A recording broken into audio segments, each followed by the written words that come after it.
Hey everyone, this is just going to be a quick video on my Shinwa Odachi. This is going to be first impressions and some changes I've already made. And right away I didn't make a lot of changes yet. Eventually I'll probably make more, but I find a lot of them unnecessary now. So first I'll do the first impressions. First impressions are good. The few negatives I have to say are easily fixed. First thing, some of the parts come upside down or backwards. Like as you can see, the kashira is upside down. It should be that way when it's being worn this way. But that's an easy fix. When I rewrap the ska, which I'll eventually do, I'll flip that over then. The Manuki also look upside down. Once again, not a huge deal. When I rewrap this, then I'll just fix those. The Tsuba was backwards. Now it's fixed. As you can see, it was with this side on this way. The race skin is black, which I really like. And the Ito is navy blue, and it's a nice color. It's a nice contrast right there. This second Mukugi is a little bit chewed up, but not a big deal. You know, once again, something I can easily fix. And at this price point, I really don't mind. The tang ends about right here. I took it apart, the tang ends here. So this part here is just wood. Once again, on something this size, not a big deal. Shinwa calls this Odachi. I'm calling this a Nagamaki, because to me this is more Nagamaki than Odachi, in my opinion. The seppa are really nice quality. I mean, this is the same quality seppa that I see on Hanwei swords, to be quite honest. It's really nice. The saya was really tight when I first got it, but I filed it the inside of the saya to make it a little bit bigger. And it's still a little bit tight, but that'll wear in with use. So that's not a big deal. The habaki, okay, is really nice quality. Kind of hard to mess up a habaki, but I've seen them use habaki that don't fit on swords. I actually had one and I just replaced it. But anyways, that's really nice. The Damascus pattern is really nice, which I like. The blade shape is actually in what's called unokubi zukuri, which means, I'll let me back up so you can see this. From here to here, it's normal thickness.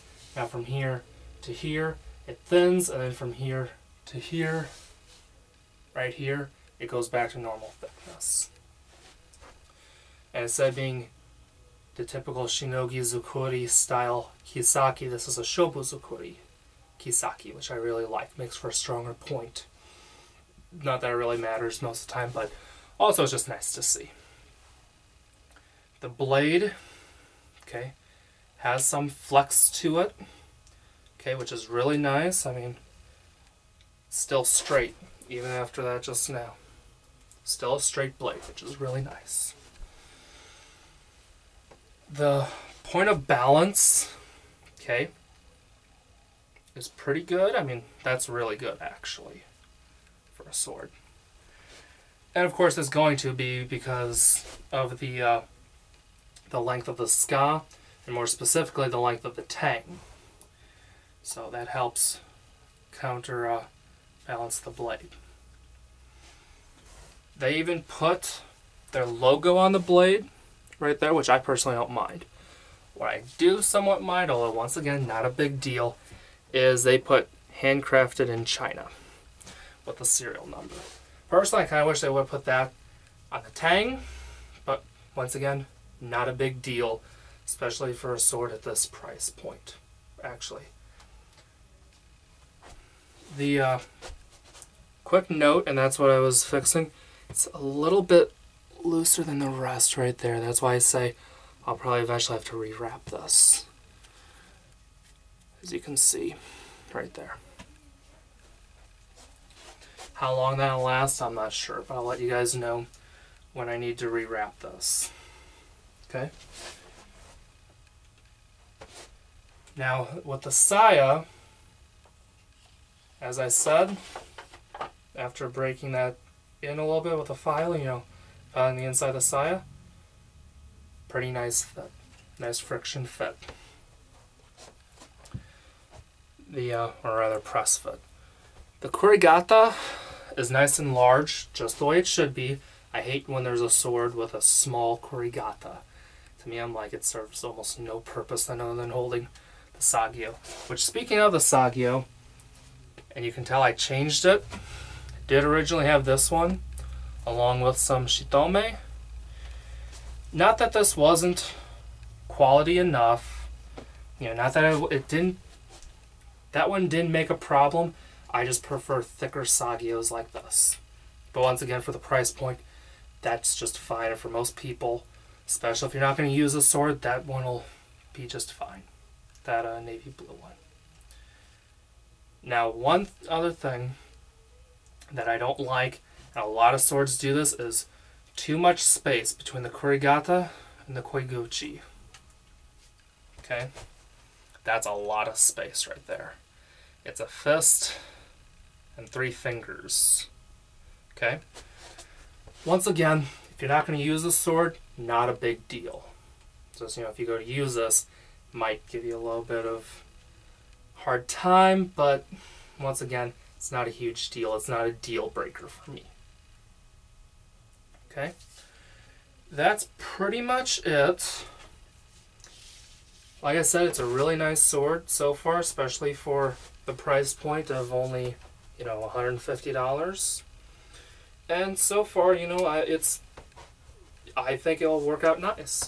I'm going to be cutting with it this weekend, so I'll try to get some video footage of that. And then I'll let you guys know what I think about it after that, too. And I'll get back to you, too, on how this Nagamaki is holding up. But so far, like I said, I'm seeing good things with this sword. So, one thing, and I should have mentioned this earlier, the kisaki. As you can see, that spot right there, that's really the only real problem with the blade right there. But honestly, it's not a huge deal, once again. Especially if you're not really going to use this, or it's going to be something that you don't use much, or maybe occasionally use. If it provides a big enough problem, then I'll just send it back. But we'll see. So far, I don't see it causing a huge problem. So, thanks for watching, everyone. Be sure to like, share, and subscribe. Follow me on Facebook, Twitter, and Instagram. And I'll see you guys in the next video. See ya.